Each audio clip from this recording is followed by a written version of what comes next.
Սեպտեմբերին առանց Փաշինյանի ղեկավարման նոր պատերազմ կլինի, սա այն հարցն է, որը Փաշինյանի աղմկահարույց հայտարարությունից հետո այսօր քննարկվում է ոչ միայն քաղաքական դաշտում, այլև լայն հանրության շրջանում։ Ազգային ժողովում թեման անմիջապես տեղափոխվեց հարցուպատասխանի դաշտ։ Հայաստան խմբակցության պատգամավոր Արմենուհի Գյուրեղյանը դիմելով արտաքին հետախուզության ծառայության պետ Քրիստինե Գրիգորյանին ընդգծեց, որ Փաշինյանը բավարար պայմանավորվածություններ ունի Ադրբեջանի հետ։ Եվ սա ըստ պատգամավորի լուրջ հարցեր է առաջացնում։ Արդյոք այս հայտարարությունը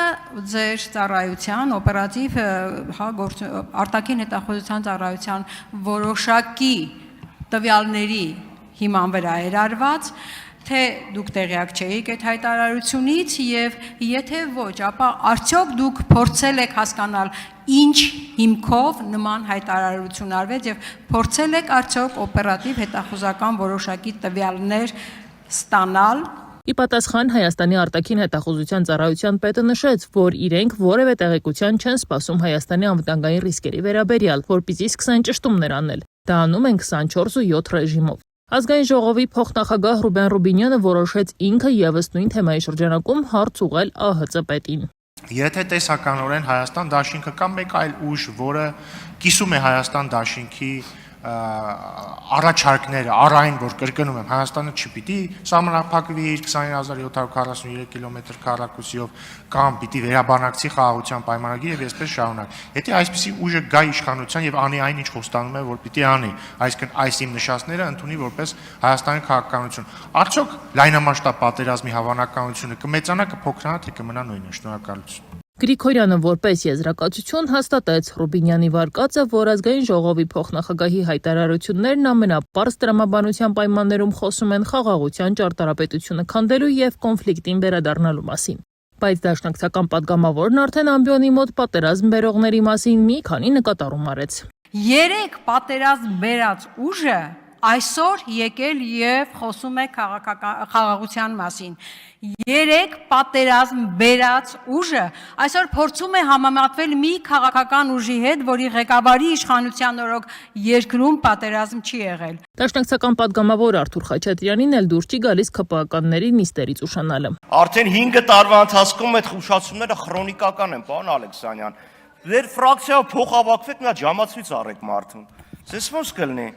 Բայց սրա մասին չէր, որ ուզում էր խոսել Խաչատրյանը։ Կա մի հատ եզրույթ, որը կոչվում է ռացիոնալիզացիա։ Դա այն չի, որ ձախականջը աջ ոտով քոյելու փոխարեն կարելի է աչականջը աջ ձեռքով քորել։ Դա ցանկացած անտրամաբանական բան, տրամաբանական փաստարկներով հիմնավորելու տենդենսն է։ Խաչատրյանը խոսեց պատերազմ բերողների մասին, նկատի ունենալով հենց ԿՊԱ-ականներին, որոնք անընդհատ խոսում են, որ եթե ընդդիմադիրները լինեն իշխանության ղեկին, ապա երկրին պատերազմ կսպառնա։ Միգուցե հետ գնաք նայեք, թե պատերազմ ով բերեց, ինչպես եղավ, ինչ դիրքորոշում ուներ Նիկոլ Փաշինյանը մինչև հեղափոխության ժամանակ եւ մինչև 20 թվականը։ Հետո Ալեն Սիմոնյանի ճեպազրույցն էր խորհրդարանի միջանցքում։ Նա հարմար պահի պատրաստվում է մեկնել Բաքու, իսկ Ադրբեջանի իր պաշտոնակցին հրավիրում է Երևան։ Խաղաղության չափորոշիչը իմ համար դա մեր երեխաների չզոհվելն է։ Մեր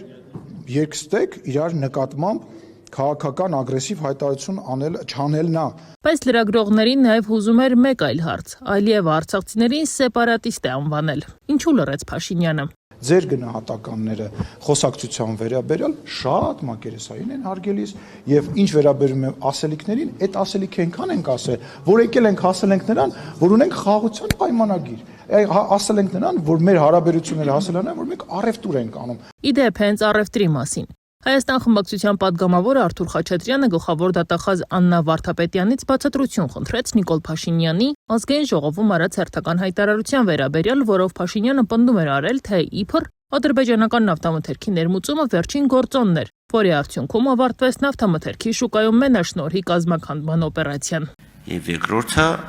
հայտարարեց, որ գործում է մաֆիա հայաստանյան եւ ոչ հայաստանյան։ Խնդրեմ տեղեկացնեք, արդյոք դուք, կարող եմ բառացի կարդամ, բայց գաղափարը դա։ Խնդրեմ տեղեկացրեք կամ մեզ որոշ տեղեկություններ տվեք, այդ ինչ մաֆիայի մասին է խոսքը։ Աննա Վարդապետյանն ասաց, որ կոնկրետ հաղորդման փաստով նախաձեռնված վարույթ հարուցված չէ։ Հաղորդում չի ներկայացվել։ Ինչ վերաբերում է վեդիի մանկապղծության գործին, Վարդապետյանի խոսքով նախաձեռնված վարույթը գտնվում է գլխավոր դատախազության անմիջական վերահսկողության ներքո եւ առաջիկայում կքննարկվեն նաեւ խիստ խափանման միջոցների կիրառման հարցերը։